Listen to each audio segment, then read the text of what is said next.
Welcome to Silent Queen's Reckoning. I'm so glad you could join us today. Now let's dive right into the story. Chapter 1 on Elena Whitaker's first morning at Sterling Row Capital. She found her husband smiling in a silver frame on another woman's desk. Not a casual photo. Not a group picture. Not some blurred background accident. Marcus Hale stood in a black tuxedo with one arm wrapped around a blonde woman's waist, his mouth close to her temple, his expression soft in a way Elena had not seen at home for almost 2 years. Under the picture, written in neat gold ink on a small card, were 4 words. My forever. Marcus and Vivian. Elena stopped beside the desk with a cardboard coffee cup in one hand and her new employee badge in the other. The office around her kept moving. Phones rang. Keyboards clicked. A glass conference room glowed with morning sunlight. Somewhere, an assistant laughed too loudly at a joke. Only Elena went still. Her reflection stared back at her from the glass wall beside the desk. Calm gray-green eyes.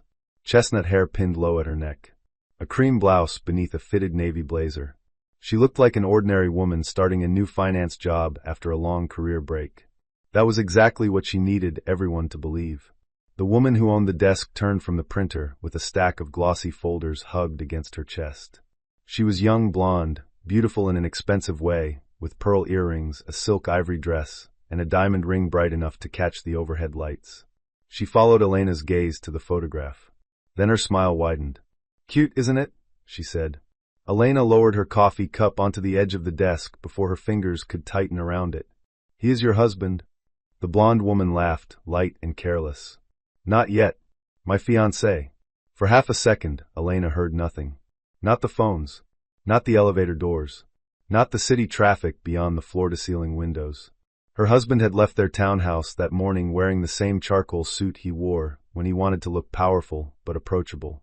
He had kissed the air beside her cheek, not her skin, and said he would be in meetings all day. He had reminded her not to wait up. He had not mentioned that one of those meetings might be with his fiancée. Elena looked at the photo again. Marcus's hand rested openly on the blonde woman's waist. No distance. No caution. No shame. She turned back with a small, polite smile. Congratulations. The blonde woman's expression shifted. She had expected surprise, maybe envy, maybe eager questions. Elena gave her nothing. Thanks. She set the folders down and extended a manicured hand. Vivian Cross, Senior Brand Strategy Manager. You must be the new analyst from compliance. Elena Whitaker.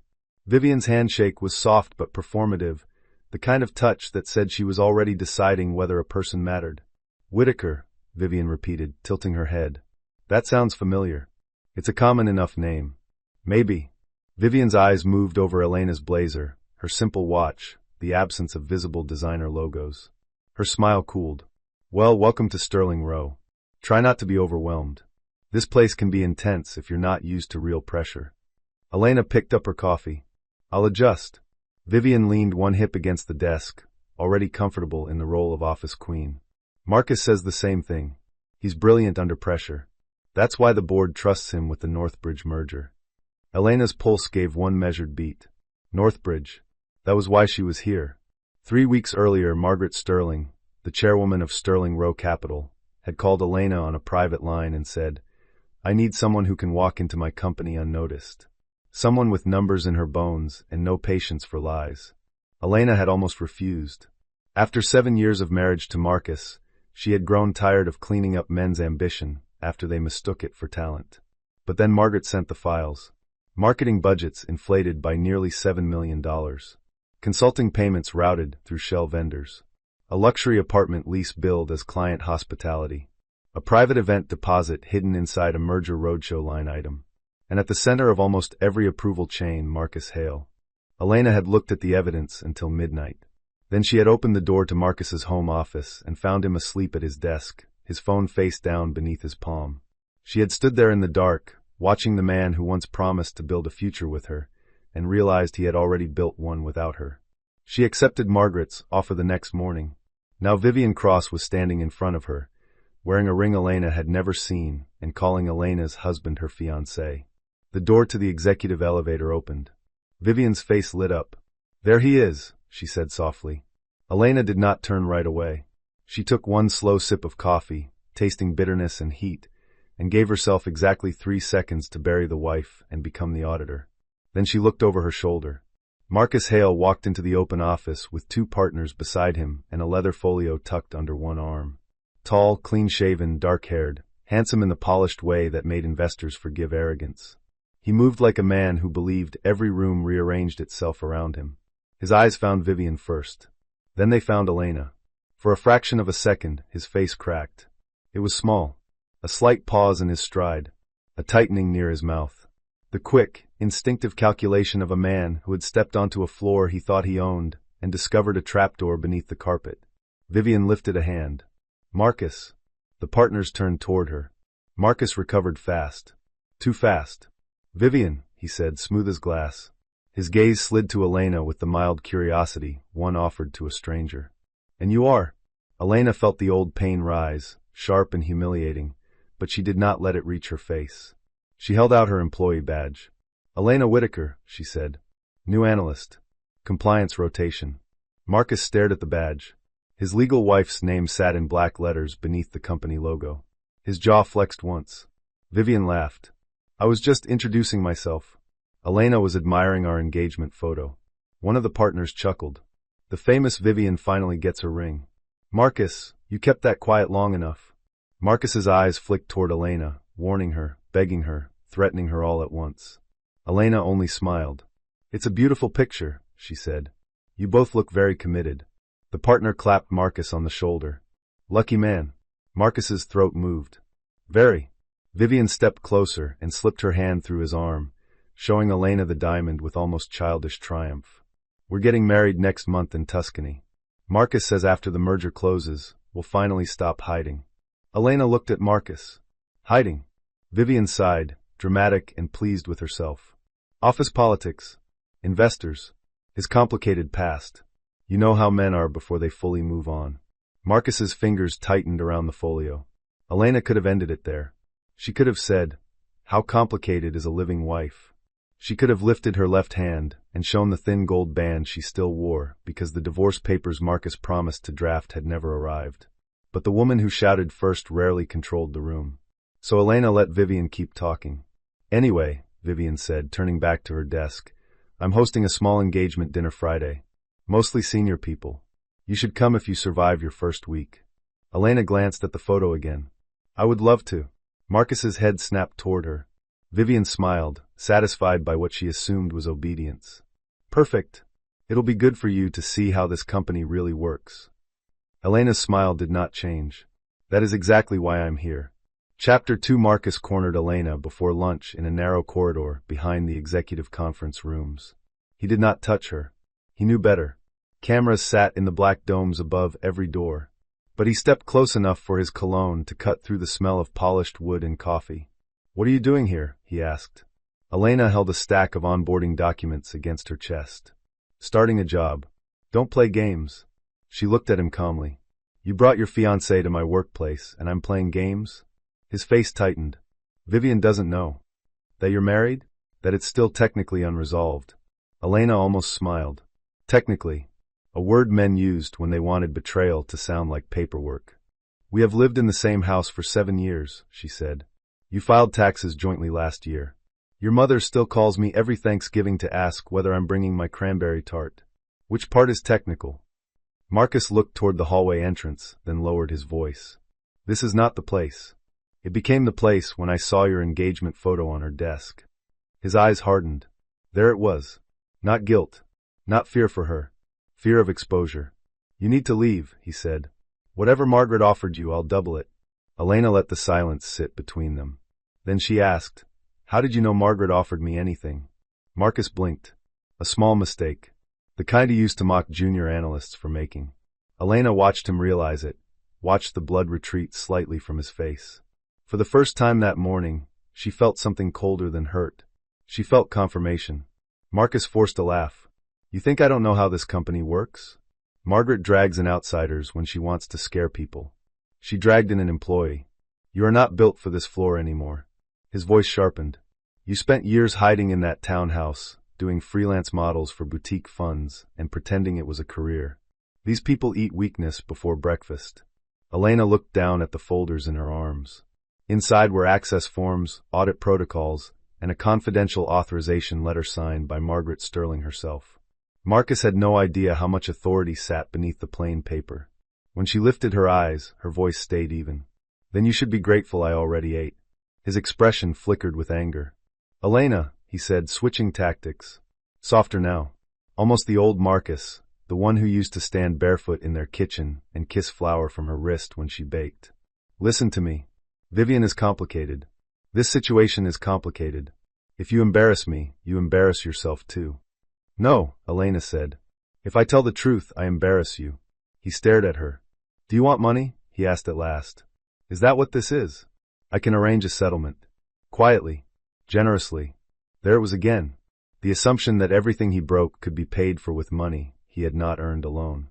Elena leaned closer, just enough that he could hear her without the microphone above the door catching every word. "I don't want your money, Marcus. I want your records."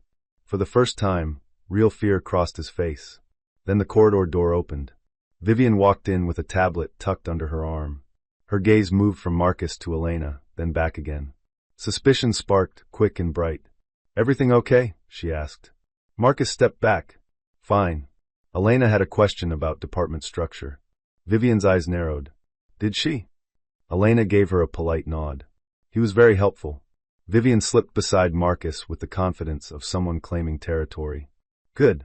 Because I need him in the brand review." She smiled at Elena, but there was a blade under it. New analysts usually go through Nora in compliance. Senior partners are busy. "I'll remember that." Marcus turned to leave, but Elena spoke before he could escape. "Oh, Mr. Hale?" He froze at the formal address. Elena held up one of her documents. "For the Northbridge merger audit, I'll need access to vendor approvals, executive expense accounts, event invoices, and any off-cycle brand payments from the last 18 months. Vivian's smile disappeared. Marcus recovered with effort. "That's a broad request." "It is. Who authorized that scope?" Elena's gaze stayed on his. "The chairwoman." Vivian let out a short laugh. "Margaret signs everything. It doesn't mean she reads it."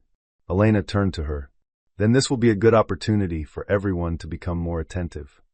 The corridor went quiet. Vivian's face flushed beneath her makeup. Marcus looked as if he wanted to drag both women into separate rooms and rewrite the morning. Elena adjusted the folders in her arms. "Enjoy the brand review." She walked away before either of them found a clean answer.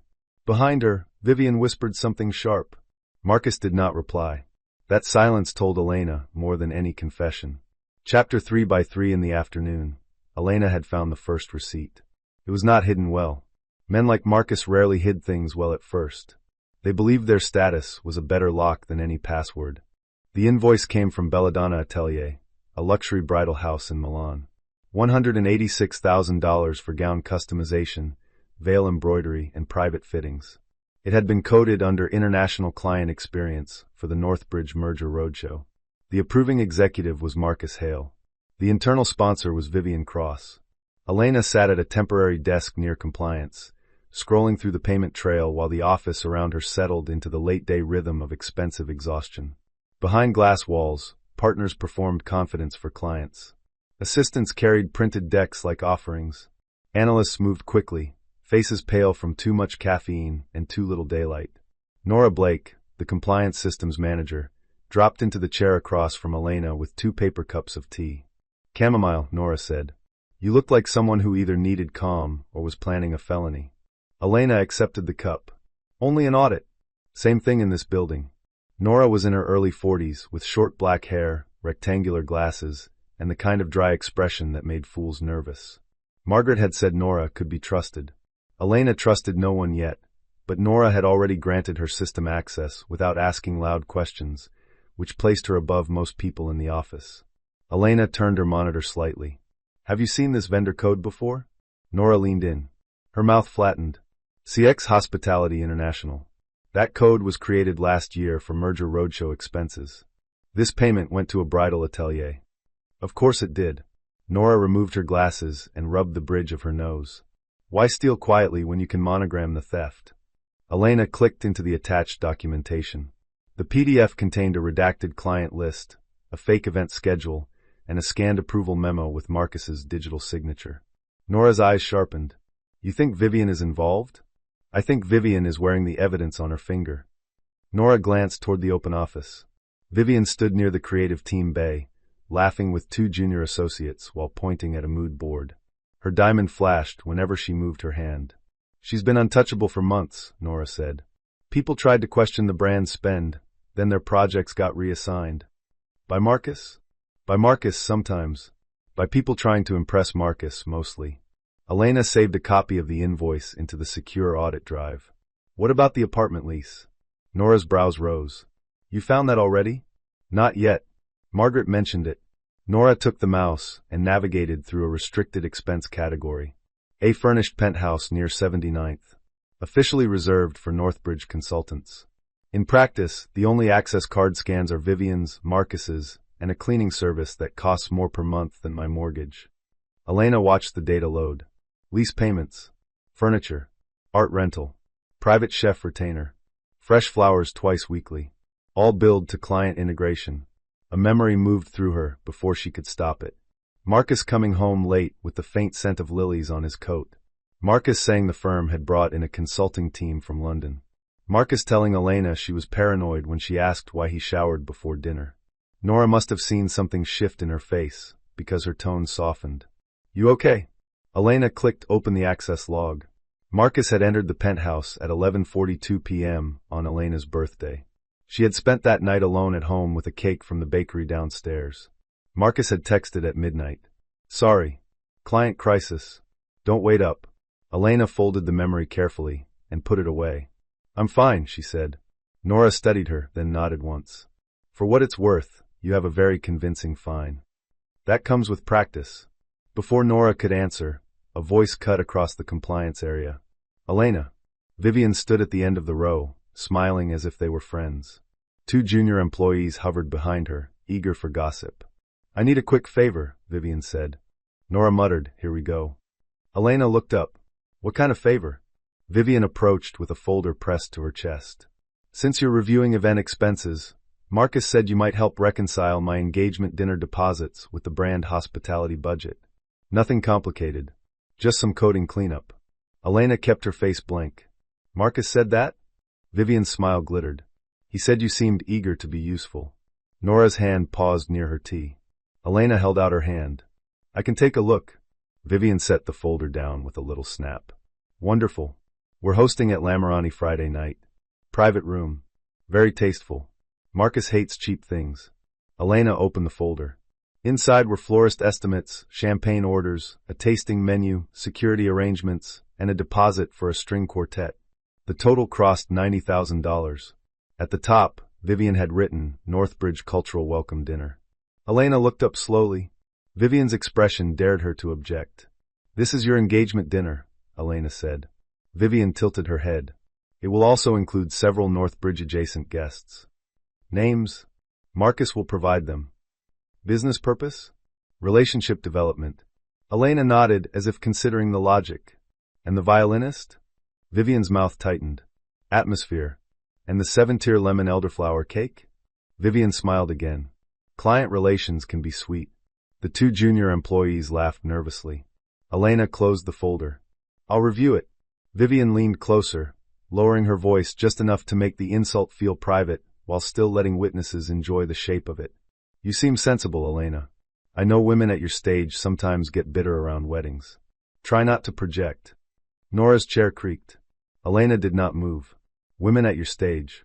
At 34, after 7 years of marriage, after building the early models that helped Marcus land his first major fund deal, after stepping back when his father died and he begged her to stabilize their home while he climbed, Elena had been reduced to a stage. She looked at Vivian's ring. That is a lovely diamond. Vivian brightened, unable to resist. Marcus designed it himself. Did he? Yes. He said I deserved something no other woman had worn. Elena smiled softly. Marcus had given Elena a diamond when he proposed too. Smaller, warmer, set in an antique band from his grandmother. He had cried when he placed it on her finger. She had believed the tears meant love. Now she knew some men cried when they wanted to be believed. Elena slid Vivian's folder into her locked drawer. I'll make sure every dollar is accounted for. Vivian's smile faltered for one small instant. Then she said, I'm sure you will, and walked away. Nora waited until she was out of earshot before whispering, Please tell me you're going to ruin that dinner. Elena opened a new evidence log. No, she said. I'm going to let them host it. Nora stared at her. Elena began scanning Vivian's documents. Public lies make cleaner exhibits. Chapter 4. Marcus did not come home that night until almost 1 in the morning.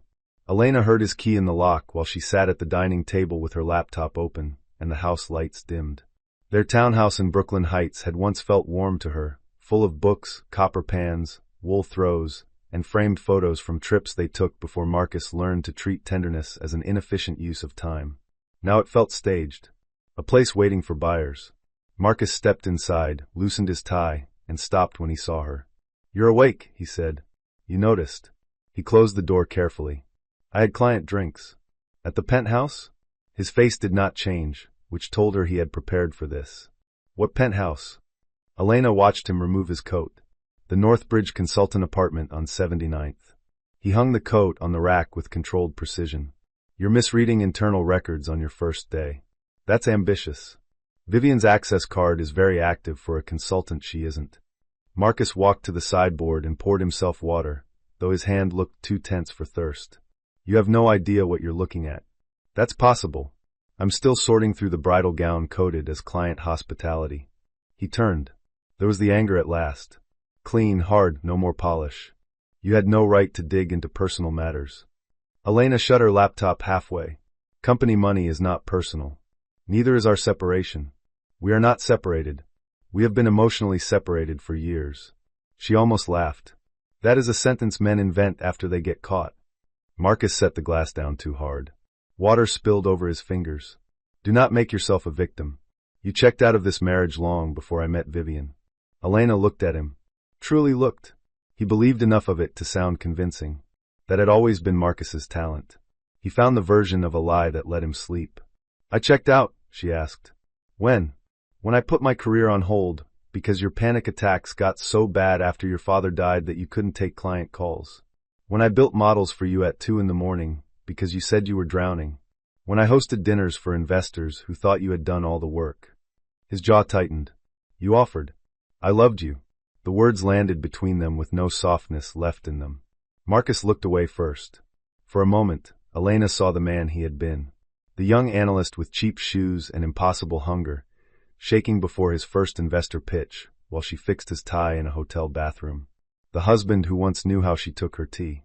The man who told her she was the only person who saw him before the world did. Then he looked back, and that man was gone. Vivian is pregnant, he said. Elena's hand went still on the laptop. Marcus watched her face with the careful cruelty of someone placing a knife and hoping the victim would pick it up themselves. How far along? She asked. He seemed irritated by her calm. 10 weeks. The dates moved through Elena's mind with accountant precision. 10 weeks. The Paris conference. The week he told her his mother needed him in Connecticut.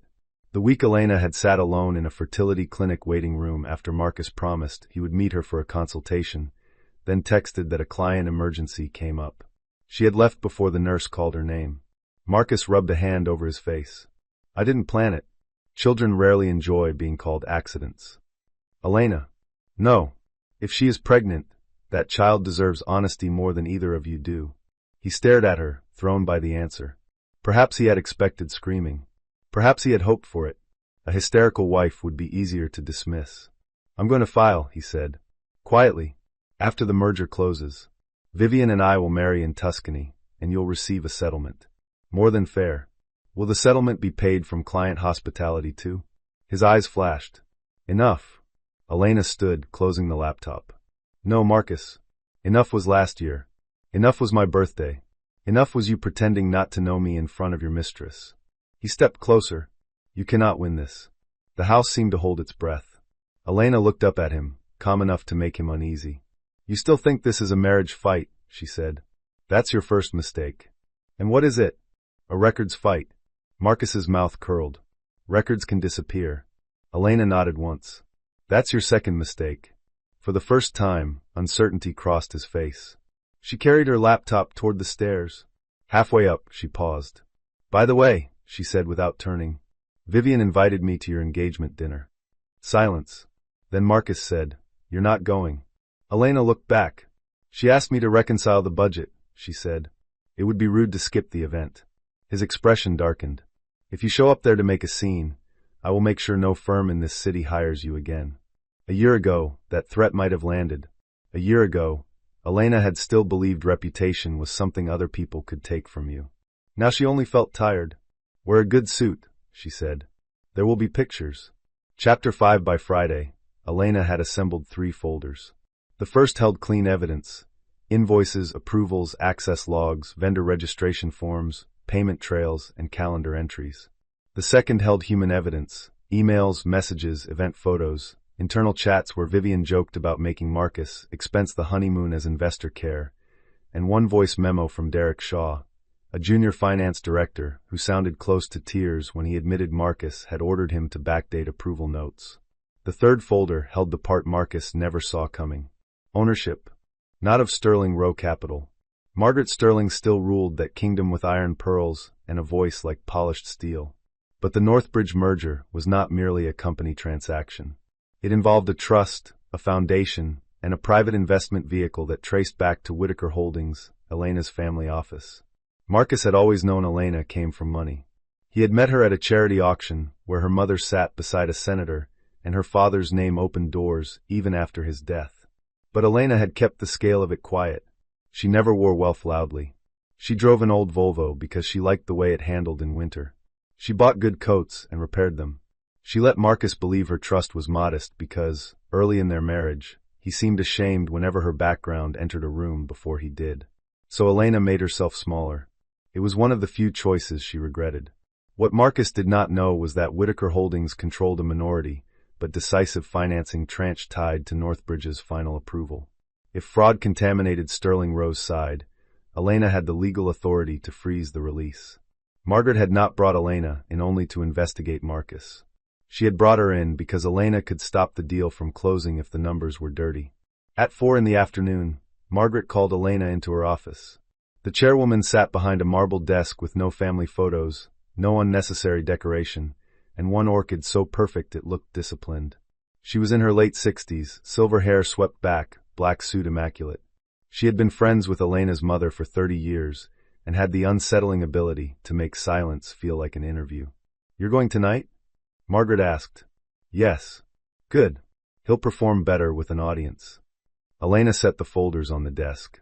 "Marcus told me Vivian is pregnant." Margaret's expression did not change, but something cooled in her eyes. "Is she?" "I don't know. I haven't confirmed it. Do you want me to remove you from the investigation?" No. Margaret studied her. "You're allowed to be wounded, Elena. Being useful does not require being made of marble." Elena looked toward the window. Far below, traffic moved along the avenue in glittering streams. "I'm not marble. I'm just done bleeding in rooms where people applaud the knife." Margaret leaned back. "Your mother would have liked that sentence." "My mother would have told me to say less and subpoena more." A brief smile touched Margaret's mouth. "Also true." Elena opened the first folder. "The wedding expenses are enough for termination, but not enough for prosecution without showing intent. The vendor setup and backdating help. Derek Shaw is willing to cooperate if protected." Done. The penthouse lease ties Marcus directly to misuse of funds. Also done. Vivian's approvals show she knew personal expenses were being coded as business hospitality. She may claim Marcus told her it was permitted. Margaret's gaze sharpened. "Let her." Elena opened the third folder. "As for Northbridge, I recommend delaying the financing release until Sterling Row removes compromised executives from the approval chain and provides corrected accounts." Margaret nodded. "That will hurt." "Yes. It will hurt Marcus." "Yes. It may hurt the firm." Elena met her eyes. "Fraud has already hurt the firm. This only decides whether we amputate or pretend the infection is elegance." Margaret closed the folder with one hand. "Your father used to say you were the only person in the room who could make mathematics sound like Judgment Day." Elena's throat tightened unexpectedly. Her father had died before Marcus changed. Or perhaps before Elena was willing to see that he always could. Margaret stood and came around the desk. "Tonight, do not let them pull you into spectacle too early. People like Marcus survive by making the truth look emotional." "I know." "Good." Margaret placed a black envelope on the desk. "Your official appointment as Special Audit Representative for the Whitaker Financing Tranche and Temporary Compliance Liaison to the Board. Effective immediately. I will announce it when the room is full. Elena looked at the envelope. It was heavier than it should have been. Thank you, she said. Margaret's voice softened. Do not thank me for giving you the authority you already had. Elena slipped the envelope into her bag. On her way out, Margaret added, "We're something that makes him remember what he underestimated." Elena paused at the door. For the first time that week, she smiled like herself. Chapter 6. Lamarani sat on the top floor of a hotel overlooking Central Park. All brass elevators, dark velvet, and flowers arranged so expensively they seemed aware of their own status. Elena arrived at 7:30. She wore a black silk dress with a high neckline and long sleeves, simple enough to look restrained, cut well enough to make the hostess stand straighter when she approached. Her hair was down now, soft waves brushing her shoulders. She wore her wedding ring on her right hand. Not as a claim, as evidence. The private room had glass walls on two sides, the city burning gold beyond them. Inside, Sterling Row executives mingled with Northbridge advisors, venture clients, and enough gossip-hungry staff to make the evening feel less like an engagement dinner and more like a controlled explosion waiting for permission. Vivian stood near the center in a pale champagne dress that clung to her body with expensive confidence. The diamond ring glittered on her left hand. Marcus stood beside her in a midnight blue suit, one hand at her waist, his smile fixed for the room. When he saw Elena, that smile almost failed. Vivian saw her a second later and brightened with cruel delight. "Elena," she called, loud enough for heads to turn. "You made it." Elena crossed the room with measured steps. "Thank you for inviting me." Vivian looked her over. Something like irritation passed through her eyes. She had expected Elena to arrive in sensible office clothes, the kind of outfit that made a woman easy to dismiss. She had not expected elegance without effort. Marcus leaned closer, voice low. "Leave." Elena took a glass of sparkling water from a passing server. "You'll need better manners at your own engagement dinner." Vivian laughed as if Marcus had said something charming. "He's nervous. Big week." A woman from Northbridge smiled at Elena. "Are you with Sterling Row?" "Yes," Elena said. "Compliance." Vivian touched Marcus's lapel. "She's new. Very diligent.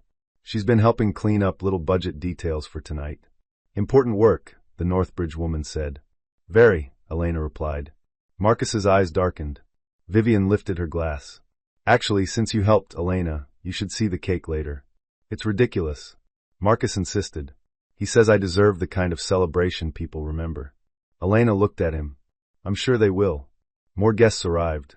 Vivian moved from group to group, performing sweetness like a practiced language. She introduced Marcus as her fiancé without hesitation. Each time, Elena watched his face. Each time, Marcus accepted the title. He did not stumble once. That, more than the photo, ended whatever small burial Elena had not finished inside herself. At 8:15, Vivian took Elena by the elbow. It was a bold move. Possessive, falsely intimate. Her fingers pressed into Elena's sleeve as she guided her toward a quieter corner near the dessert table. "I should thank you," Vivian said. "For what?" "For being so manageable." Vivian smiled, showing perfect teeth. "I worried you might be one of those women who makes everything about herself because life didn't give her enough attention." Elena glanced toward the room. Marcus was speaking to two Northbridge partners, but his eyes kept returning to them. Vivian followed her gaze. "Don't worry. He told me about you." Elena looked back. "Did he?" "Not much. Just enough." Vivian's voice dropped. A sad almost ex. A woman who couldn't move forward. He stayed kind because he felt guilty. Marcus has a soft spot for broken things. Elena felt the words land, but they did not enter. There had been a time when an insult from a younger woman might have found every secret insecurity Elena carried. The years Marcus withdrew affection. The appointments he missed.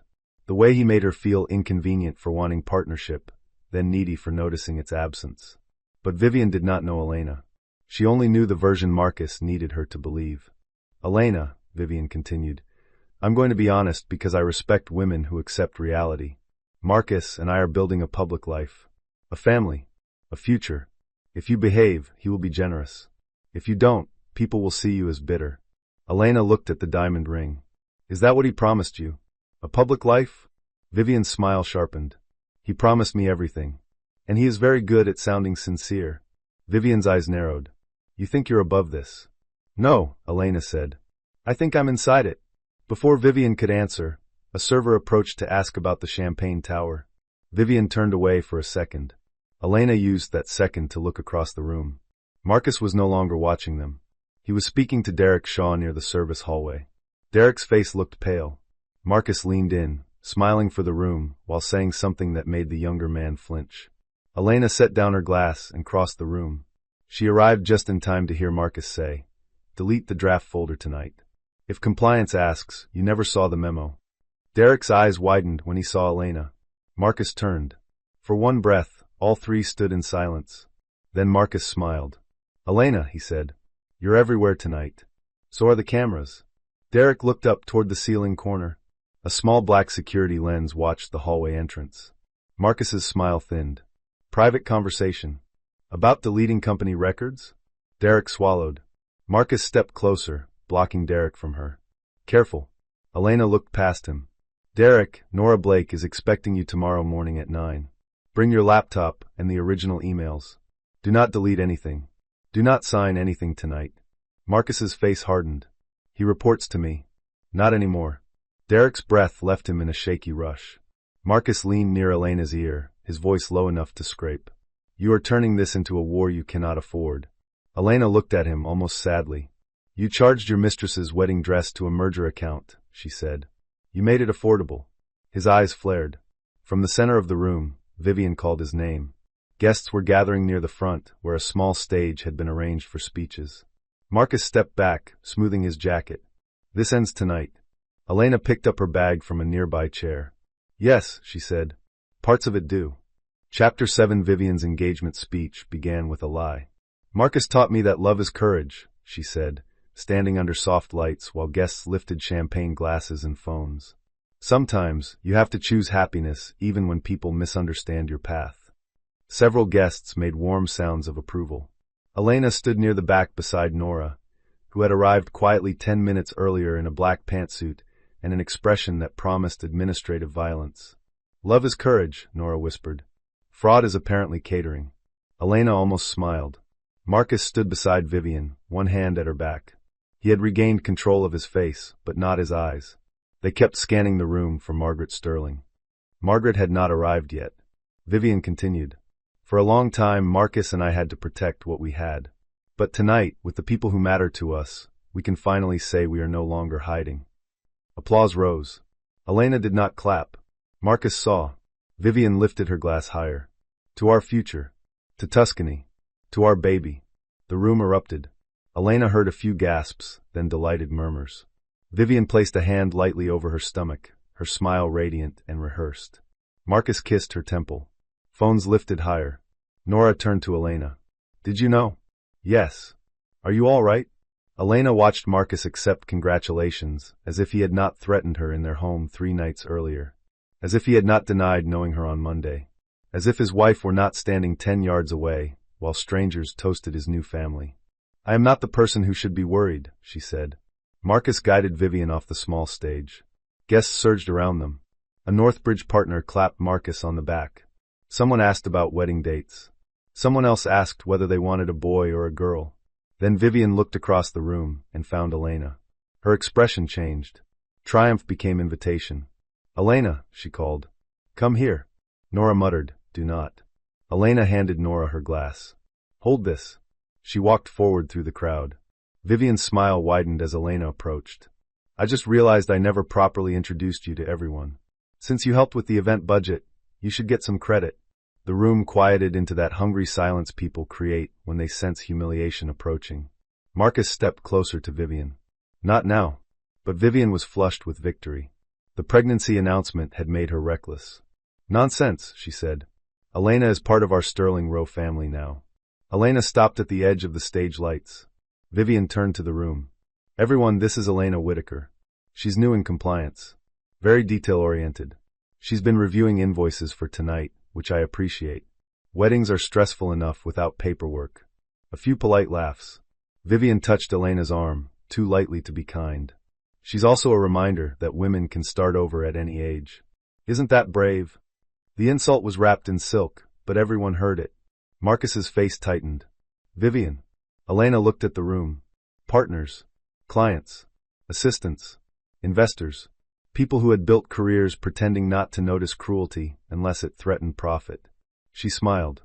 "Thank you, Vivian," she said. "That is generous." Vivian blinked, expecting discomfort. Elena turned slightly so her voice carried. "Since you mentioned invoices, perhaps I should clarify one thing. I did not review tonight's expenses as a favor." The air shifted. Marcus took one step toward her. "Elena." She did not look at him. "I reviewed them because this event appears to have been submitted under Northbridge Cultural Hospitality, despite being announced publicly tonight as an engagement dinner." A murmur moved through the room. Vivian's smile froze. "What are you doing?" "My job." Marcus's voice dropped. "Stop." Elena finally looked at him. "You had that option when you approved the first false invoice." The murmur sharpened. A Northbridge partner lowered his glass. "Marcus, what is she talking about?" Vivian laughed, brittle and too loud. "This is absurd. She's a junior analyst trying to sound important." "Not junior," said a voice from the entrance. Everyone turned. Margaret Sterling stood in the doorway, silver hair gleaming beneath the chandeliers, black coat draped over her shoulders. Two board members entered behind her, followed by the company's general counsel. The room went silent in a different way. The kind of silence that recognized power. Margaret crossed the floor slowly. No one blocked her path. Even Vivian stepped back without meaning to. "Elena Whitaker is here under my authorization," Margaret said. "Effective this week, she serves as special audit representative for the Whitaker financing tranche connected to the Northbridge merger, and as temporary compliance liaison to the board." Vivian's face drained of color. Marcus looked at Elena as if seeing a door where he had expected a wall. Margaret continued, voice crisp. "She is not here to reconcile party receipts. She is here to determine whether Sterling Row Capital has been used as a private wallet by any executive or employee in this room." No one moved. Nora appeared beside Elena and handed Margaret a tablet. Margaret did not look at the screen. She already knew enough. Elena opened her bag and removed the black envelope. Marcus stared at it. "Elena," he said quietly. "Think carefully." She looked at him. "I have." Vivian's hand gripped his sleeve. "Marcus, tell them she's lying." He did not answer fast enough. That was the first public crack. Elena stepped onto the stage. She did not raise her voice. She did not need to. "Belladonna Atelier. $186,000. Coded as International Client Experience. The invoice describes a custom bridal gown and veil." Vivian whispered, "No, Lamoranti. $91,000. Submitted as Northbridge Cultural Hospitality. Tonight's event materials identify it as an engagement dinner." Several guests looked at their menus as if the paper had become evidence. 79th Street penthouse. 8 months of rent, staff, furnishings, food service, and floral deliveries. Coded as consultant lodging. Access logs show repeated entries by Marcus Hale and Vivian Cross. Vivian stepped back as if the floor had tilted. Marcus tried to smile. "It came out wrong. This is a misunderstanding. Internal coding errors happen during high-volume transactions." Elena looked at him. "Then you should not have instructed Derek Shaw to delete the draft approval folder 17 minutes ago in front of a camera." Derek, standing near the back, closed his eyes. The Northbridge partner turned sharply toward Marcus. "Is that true?" Marcus's face flushed. "Derek is under pressure. He may have misunderstood." Derek opened his eyes. His voice trembled, but he spoke. "I didn't misunderstand." The room seemed to inhale. Marcus turned on him. "Derek." Derek looked at Margaret, then Elena. "Mr. Hale told me to backdate the vendor approval memos. He said Ms. Cross's expenses had to clear before the merger closed. I kept the original emails." Vivian made a sound between a laugh and a sob. "You little coward." Nora's eyebrows lifted. "Bold choice, Vivian." Margaret turned to General Counsel. "Secure Mr. Shaw's laptop and phone. Voluntary cooperation status." "Understood," Counsel said. Marcus's charm vanished completely. "Margaret, this is becoming theatrical." "No," Margaret said. "Theater is billing your wedding as client hospitality." A few people looked down to hide their reactions. Elena saw Marcus's hands curl at his sides. He was cornered now, and cornered men often stopped pretending they were civilized. He turned to her. "This is revenge," he said loudly. "My wife is angry because our marriage ended." The room shifted again. "Wife." The word landed like glass breaking. Vivian stared at him. "What did you say?" Marcus realized too late. Elena stood very still. Margaret's eyes narrowed. A woman near the dessert table whispered, his wife. Vivian turned toward Elena, her face collapsing into panic. You're married to him? Elena looked at Vivian. For the first time all week, there was no performance between them. Yes, she said. Legally. Publicly. Financially. For 7 years. Vivian's hand flew to her stomach. Marcus? Marcus looked from Vivian to the room, searching for the version of the story that left him least ruined. Elena refused to accept the separation, he said. We were done. Elena removed her ring from her right hand and held it between 2 fingers. This is the wedding ring he gave me. The divorce papers he claims exist were never filed. The separation agreement he referenced was never drafted. He continued to use our marital address, joint tax filings, and spousal benefit declarations through this year. The Northbridge partner's face went cold. Marcus, did you disclose this conflict? Marcus said nothing. Vivian's voice cracked. You told me she was your ex. Elena almost felt pity. Almost. Then she remembered Vivian calling her broken. Marcus reached for Vivian. I was going to handle it. She slapped his hand away. You said she was obsessed with you. Elena looked down at the ring in her palm. There was a strange quiet inside her now. Not happiness. Not victory. Something cleaner and sadder. The moment when a person finally sees the full shape of what they survived. Marcus turned desperate. Elena, we can discuss this privately. You had private, she said. You used it to lie. Margaret stepped forward.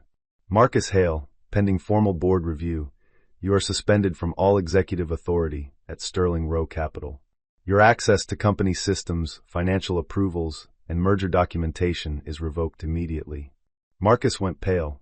You can't do that in front of clients. I can do it in front of anyone whose money you touched. General Counsel nodded to 2 security officers near the entrance. They moved in, not touching Marcus yet, but close enough to make the humiliation complete. Vivian looked around the room, searching for sympathy and finding calculation instead. Her social kingdom had evaporated in under 5 minutes. She turned on Elena. You planned this? Elena met her eyes. No. I documented it. Vivian's face twisted. You let me invite you. You let me stand here and announce my baby. I did not create your choices. No, you just waited to ruin me. Elena's voice softened, but not from weakness. Vivian, Marcus ruined you the day he taught you that another woman's humiliation was proof of your importance. Vivian flinched. For once, she had no answer. Marcus's breathing grew rough. He looked at Elena with hatred stripped of polish. You think you won? You froze one deal. You embarrassed me at one dinner.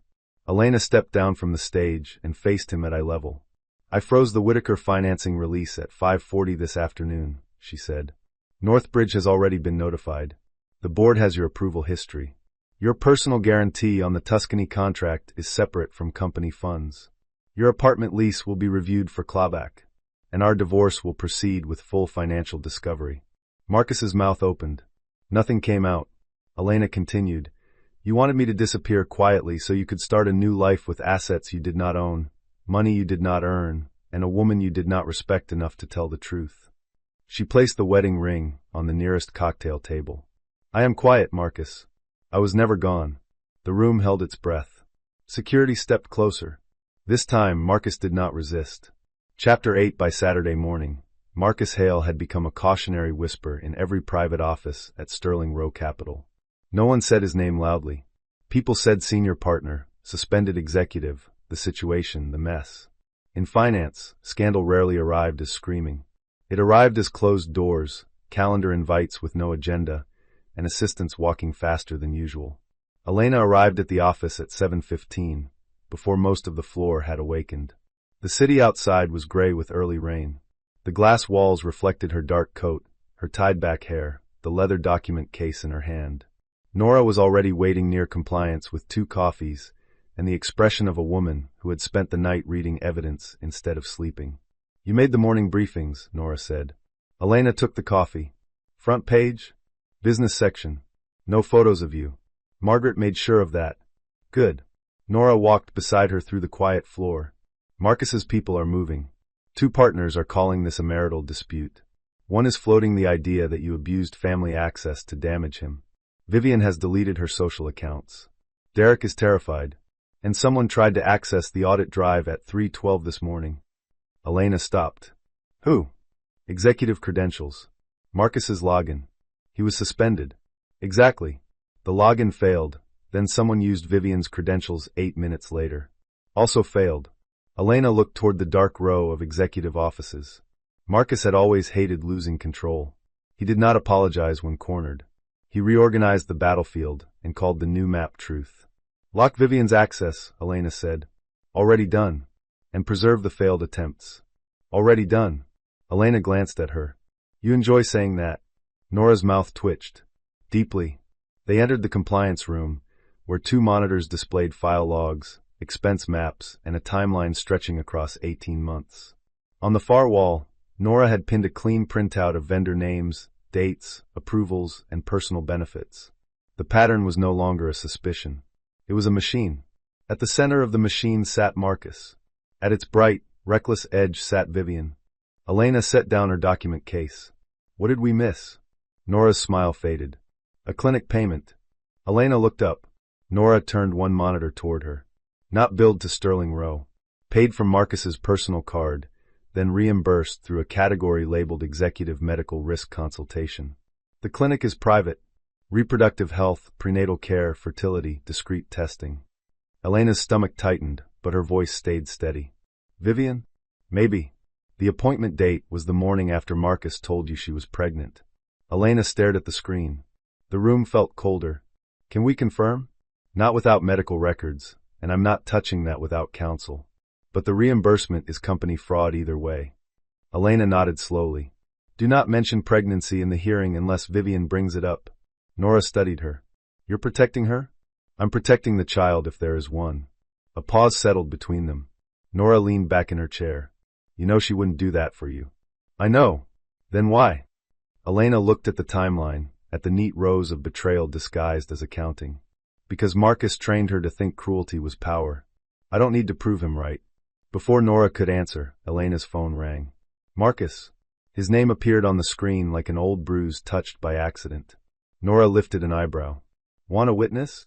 Elena put the call on speaker. Marcus's voice came through rough and controlled. Elena. Marcus. You enjoyed last night. No, don't lie to me. I'm not. Enjoyment requires a cleaner room. A short, humorless laugh. You always did love sounding superior. What do you want? I want you to stop before you destroy both of us. Elena looked at Nora, who had already begun recording the call through the compliance line. You should speak to counsel, Elena said. I am speaking to my wife. Only when it helps you. His breathing sharpened. Listen carefully. If you push this, I will tell everyone you planned it from the beginning. That you married me because of the Northbridge connection. That you used our marriage to spy on the firm. Elena closed her eyes for one brief second. Not from fear. From exhaustion at the predictability of him. Then she opened them. Northbridge negotiations began 11 months ago. We married 7 years ago. People don't care about timelines. They care about stories. That is why records matter. You think records save you? His voice lowered. I know things about your family too. Your father's trust. Your mother's private settlements. Your brother's addiction. You want those details dragged into court. Nora's face hardened. Elena's hand stayed flat on the table. Are you threatening to expose private family matters unless I interfere with a corporate investigation? Silence. Marcus realized what she had done. Elena. Answer clearly. You are recording this. This is a company compliance line related to an active investigation. Yes. His voice changed. Panic slipped through the anger. You set me up. No. You called. He hung up. Nora looked at the phone, then at Elena. He really cannot resist handing us ribbon for the box. Elena took the device and saved the recording to the secure drive. Her fingers were steady, but the inside of her chest ached. No one tells you that winning against someone you once loved still hurts. The world claps when the villain falls. It does not see the woman standing behind the curtain, holding the memory of who he pretended to be. Elena placed the phone face down. Let's prepare for Monday, she said. Chapter 9. Vivian Cross came to Elena's townhouse at dusk. Elena saw her through the entry camera before the doorbell rang. Vivian stood on the front step in a camel coat, blonde hair tucked under the collar, no visible makeup except mascara smudged beneath her eyes. Without the office lights and diamonds, she looked younger. Not innocent, but frightened in a way victory had never allowed. Elena considered not opening the door. Then Vivian rang again, and lifted both hands toward the camera. "I just want to talk," she said, voice thin through the speaker. "Please." Elena opened the door but did not invite her fully inside. The hallway light fell between them like a line neither woman had earned the right to cross. Vivian looked past Elena into the townhouse. Her eyes moved over the bookshelves, the framed city sketches, the small bowl of keys near the mirror. Domestic evidence. A marriage she had dismissed as a story Marcus had already closed. "You live here," Vivian said. "Yes." "With him?" "Until recently, yes." Vivian swallowed. "He told me you stayed in a guest room. That it was just paperwork. That you refused to leave because you wanted his money." Elena looked at her for a long moment. "And you believed him?" Vivian's mouth trembled, then tightened with old pride trying to survive new shame. "I wanted to. At least that was honest." Elena stepped aside. 5 minutes. Vivian entered slowly. She did not sit until Elena gestured toward the living room chair.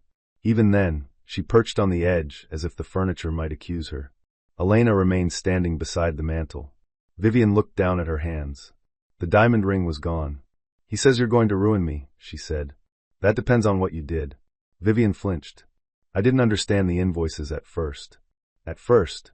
Her eyes filled, but the tears did not fall. "Marcus told me everyone did it. He said executive hospitality had flexible codes. He said if I questioned the process, I would sound naive." "And later?" Vivian pressed her lips together. "Later, I knew enough to stop asking." Elena said nothing. The admission sat there, ugly but useful. Vivian looked up. "I'm pregnant." Elena's face did not change. "Are you sure?" Anger flashed across Vivian's face. "Don't do that. Don't turn it into another investigation. I'm asking because Marcus reimbursed a private clinic payment the day after he told me." Vivian's anger collapsed. "What clinic?" Elena watched her carefully. Vivian's confusion looked real. "What clinic?" Vivian repeated. "Private reproductive health. Paid by Marcus, reimbursed through Sterling Row." Vivian stared at the floor as if a memory were crawling back unwillingly. "He booked me a doctor. He said it was for prenatal confirmation. I was so nervous I barely looked at the forms." She wrapped her arms around herself. "They took blood. Marcus handled payment. He told me later everything was fine." Elena's voice softened. "Did you see the results?" Vivian shook her head. For the first time, Elena understood the final layer of Marcus's cruelty. He had not only lied to his wife and mistress. He had placed both women inside separate rooms and fed them whatever version made them useful. Vivian whispered, "What if I'm not?" The question held no triumph now. Only terror. A baby had been her proof that Marcus chose her. Without it, what remained was theft, humiliation, and a diamond that probably belonged to an expense trail. Elena sat across from her. "Then you still need a lawyer," she said. "And a doctor who reports to you, not Marcus." Vivian stared at her. "Why are you helping me?" "I'm not. I'm telling you not to let him own your medical information." Vivian gave a broken laugh. "You must hate me." "I did for about an hour." Vivian looked stunned by the honesty. Elena continued, "Then I saw the records. Hate is too intimate for what you are to me now." The words were not cruel. They were precise, and that made Vivian look away. "I said awful things to you," Vivian whispered. "Yes. I wanted you to feel small. You succeeded for less time than you hoped." Vivian wiped under one eye with the heel of her hand. "He told me you were pathetic. He said you had no life outside him." I repeated it because it made me feel chosen. Elena leaned back. The old wound pulsed once, then quieted. "Being chosen by a liar is not an award," she said. Vivian covered her face. For several seconds, the only sound was the rain tapping against the windows. When she lowered her hands, her voice had changed. Less polished. More human. "I have emails. Texts. Voice notes. He told me how to code the wedding expenses. He told me Margaret would never check because he had enough board support." Elena met her eyes. "Are you offering cooperation?" "I'm offering survival." "Same thing, if you do it cleanly." Vivian nodded once. Elena stood and took a business card from the entry table. "Call this attorney. She does not work for me, and she does not work for Marcus. Tell her everything before you tell me anything else." Vivian accepted the card with shaking fingers. At the door, she paused. "Did he ever love you?" Elena looked toward the living room, at the photographs still turned face down on the bookshelf, because she had not been ready to decide what to do with them. "Yes," she said. Vivian seemed surprised. Elena opened the door wider. But love without character becomes appetite. It keeps taking and calls the hunger destiny. Vivian stepped into the rain. Elena closed the door and leaned against it for a moment after the lock clicked. Then she removed the framed wedding photo from the shelf, placed it in a drawer, and shut it. Not with anger. With finality. Chapter 10. The board hearing took place Monday morning on the 39th floor, in a room designed to make powerful people feel inevitable. A long walnut table. City views. Leather chairs. Discreet microphones. Water glasses aligned like soldiers. At the far end, Margaret Sterling sat beneath a painting of abstract gray lines that looked, to Elena, like a storm pretending to be architecture. Marcus arrived with 2 attorneys and no wedding ring. He wore a charcoal suit, white shirt, dark tie. Perfectly chosen. Serious, wounded, executive. His face was composed except for the faint tension around his eyes. Vivian arrived 10 minutes later with her own attorney. She did not look at Marcus. She wore a plain black dress, minimal makeup, and no diamond. Marcus noticed the missing ring immediately. A flash of fury crossed his face before he buried it. Elena sat across from him with Nora to her left and general counsel to her right. She wore a pale gray suit and carried no visible jewelry except her father's old watch. It had a scratched face and a brown leather strap. Marcus had always said it made her look sentimental. Today, it reminded her that not every inheritance sat in bank accounts. Margaret opened the hearing with no ceremony.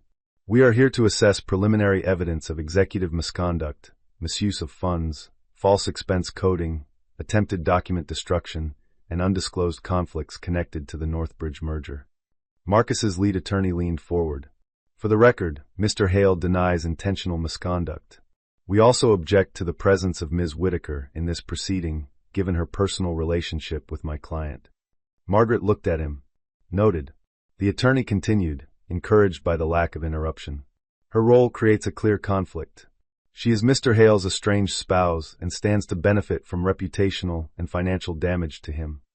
Elena kept her hands folded. Margaret turned to Elena. Would you like to respond? Elena looked at the attorney, not Marcus.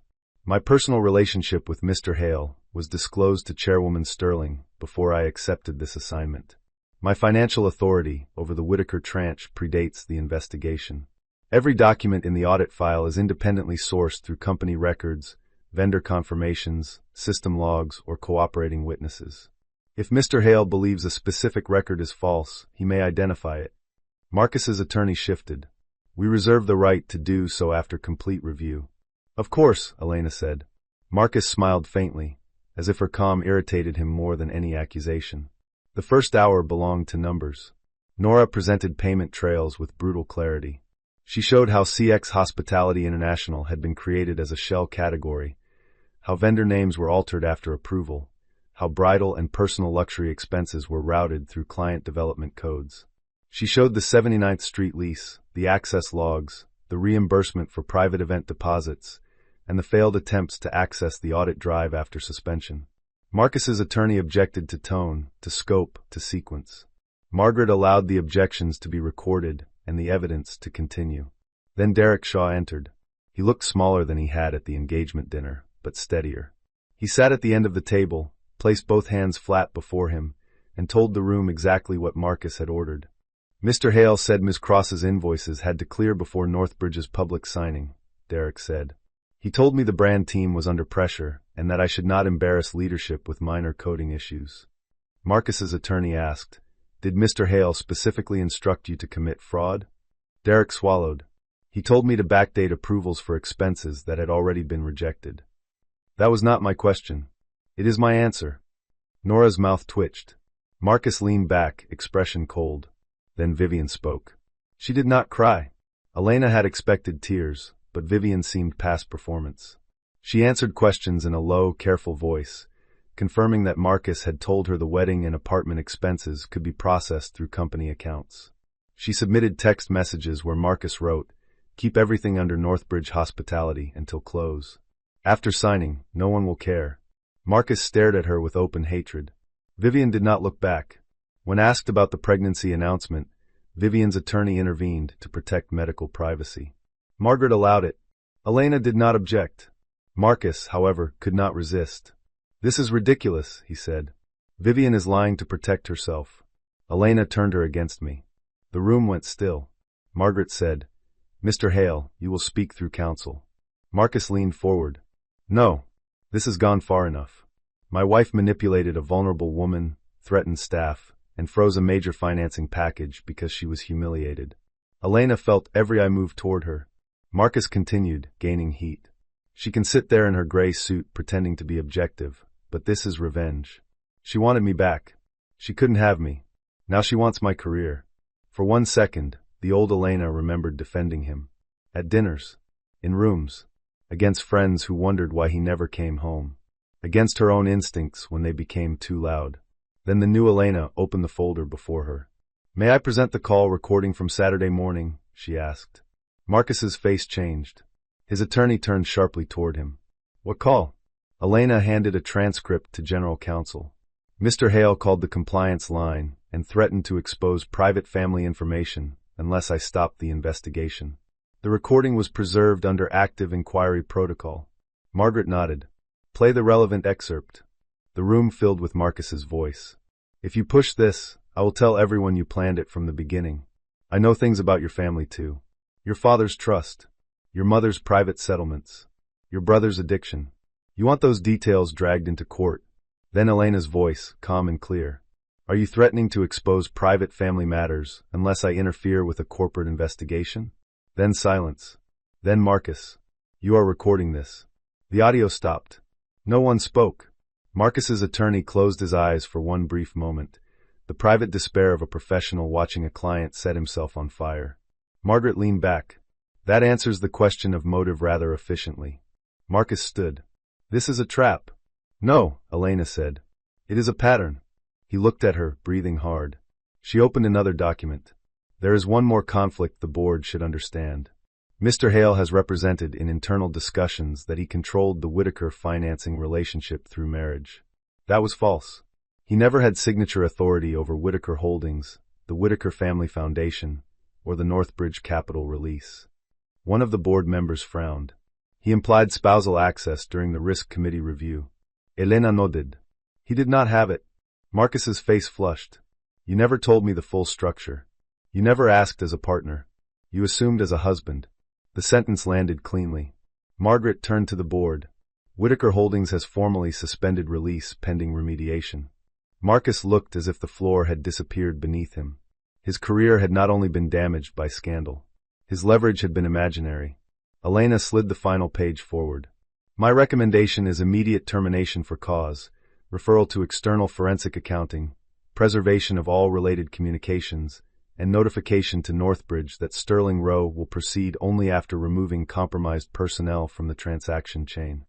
Marcus's attorney whispered urgently to him. Marcus ignored him. You think you can erase me? Marcus asked Elena. No, she said. I think you did that yourself and called it ambition. Margaret looked around the table. We will vote. It took less than 4 minutes. Marcus Hale was terminated for cause. His equity vesting was suspended pending clawback review. His system access was permanently revoked. His approval rights were voided. His misconduct would be referred to external counsel and, if appropriate, authorities. When Margaret read the decision, Marcus did not shout. He stared at Elena with a face emptied of every mask. Then he said, You were nothing before me. Elena stood slowly. Every person in the room watched. She picked up her document case and looked at the man who had built a throne from borrowed money, borrowed labor, borrowed loyalty, and the quiet sacrifices of women he later called burdens. No, Marcus, she said. I was quiet before you. You mistook that for nothing. Chapter 11. The divorce moved faster than Marcus expected, because Elena no longer negotiated with memories. She moved out of the townhouse first, not because she had to, but because she wanted air untouched by his footsteps. She leased a penthouse downtown for 3 months, all pale wood, high windows, and no history. On the first night, she slept badly but deeply. On the second, she woke before sunrise and made tea in a kitchen where nothing reminded her of waiting. Marcus tried 3 strategies in court. First, he claimed emotional abandonment.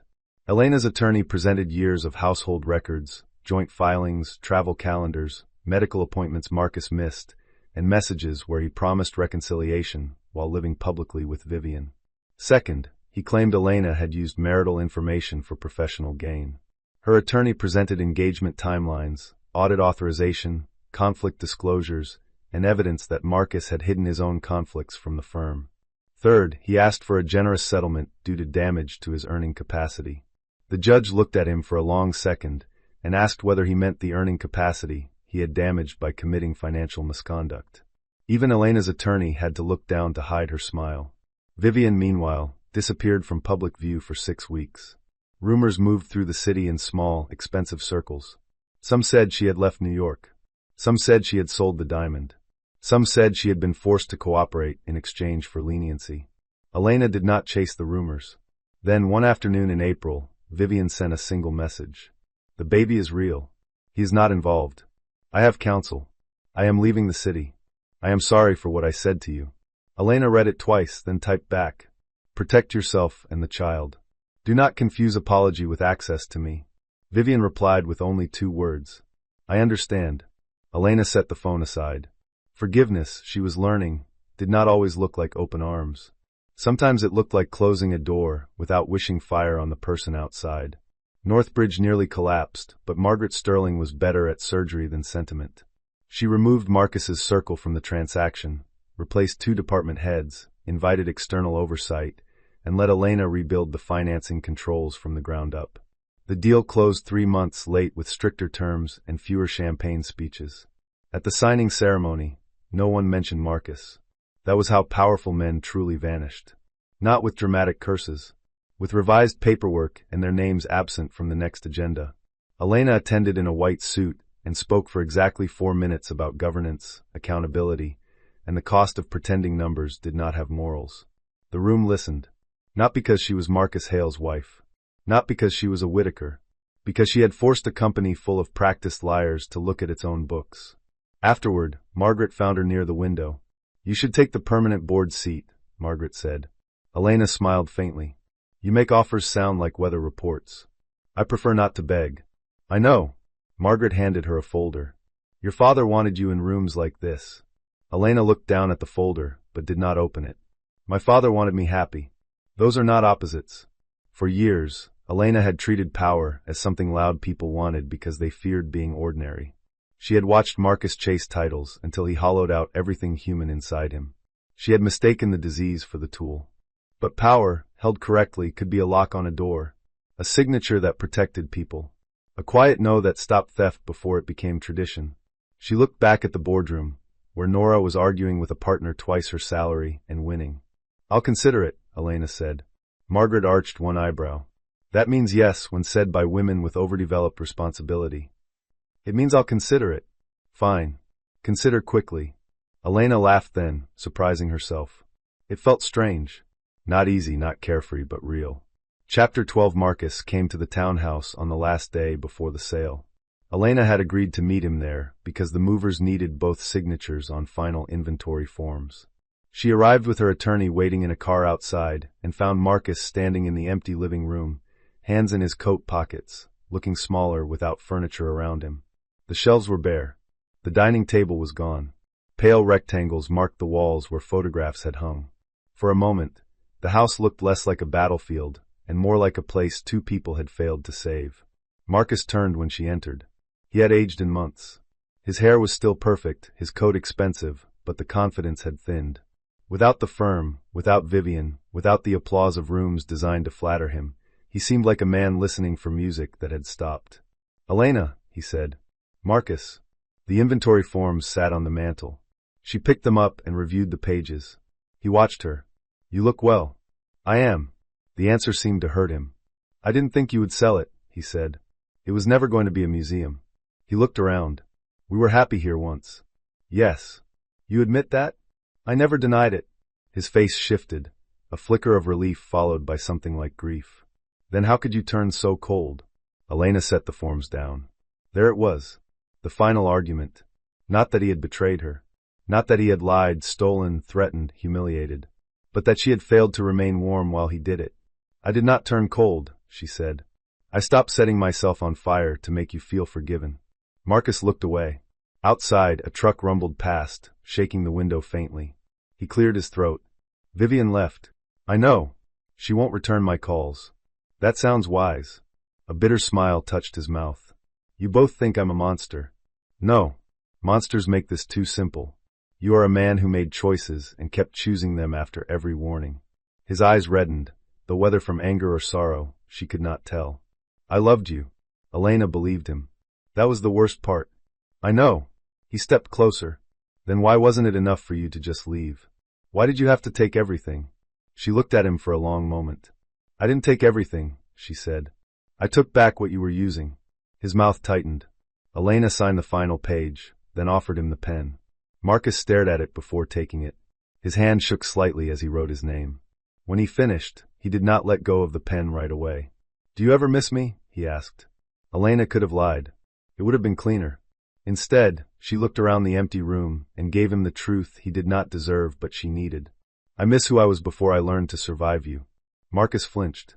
She picked up the signed forms and placed one copy in her bag. At the door he said, What happens to me now? Elena turned back.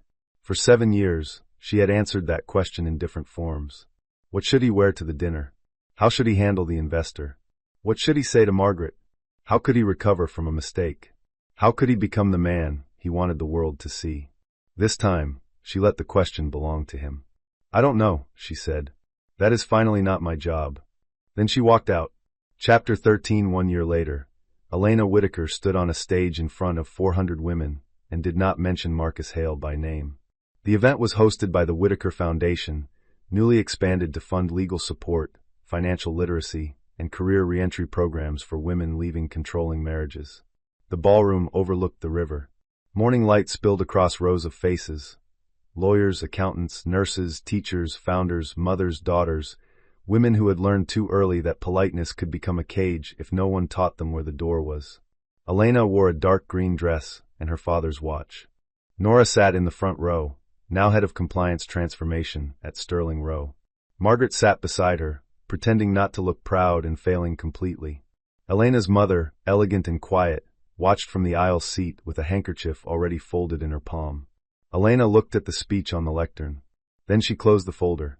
She had spent too many years reading from scripts written by fear. When people talk about betrayal, she began, they often ask why a woman stayed. Why she did not see it sooner. Why she trusted. Why she forgave. Those questions sound practical, but often they hide judgment. The room went still. Elena continued, voice steady. So today I want to ask better questions. Who benefited from her silence? Who trained her to doubt herself? Who called her loyalty weakness, then lived off it? Who taught her that leaving would make her cruel, while staying made her invisible? A few women lowered their eyes. Elena knew that look. Recognition could hurt before it healed. I used to think strength meant never being hurt in public, she said. I thought composure meant proving no one had reached me. I was wrong. Strength is not the absence of pain. Sometimes strength is pain with a calendar, a lawyer, a folder of evidence, and one friend who says, I believe you. Nora pressed her lips together. Elena smiled slightly. Not every woman has money. Not every woman has connections. Not every woman has a boardroom where the truth can be projected on a screen. But every woman deserves records, options, counsel, and the right to stop confusing endurance with love. The applause began softly, then grew until the room warmed with it. Elena waited. When it quieted, she looked toward the windows. The river moved under a bright sky, ordinary and unstoppable. A year ago, I thought I was losing a marriage. Then I realized I was losing an illusion. That loss hurt. It should hurt. We do not need to pretend freedom is painless in order to make it worthy. Her mother lifted the handkerchief to her eyes. Elena's voice softened. If you are rebuilding, please know this. You are not late. You are not foolish. You are not ruined because someone mistook your patience for permission. The life after the truth may begin quietly. It may begin with a locked account, a signed form, a packed suitcase, or a photograph on another woman's desk. A ripple moved through the audience. Elena let it pass. However it begins, let it become yours. After the speech, women surrounded her. Some thanked her. Some told fragments of stories. Some simply held her hand for a few seconds and nodded because language was too small for what they carried. Near the end, Margaret approached with 2 glasses of sparkling water. You closed the folder, Margaret said. I did. Reckless. Effective. Margaret handed her a glass. I taught you well. Elena laughed. My mother is right there. She can file a competing claim. Across the room, Elena's mother was speaking with Nora, both women smiling in a way that made Elena feel, for the first time in years, not observed or measured but held. Her phone buzzed once. A news alert appeared on the screen. Former Sterling Row executive Marcus Hale settles civil claims, barred from serving as officer in financial firms for 5 years. Elena looked at it for a moment.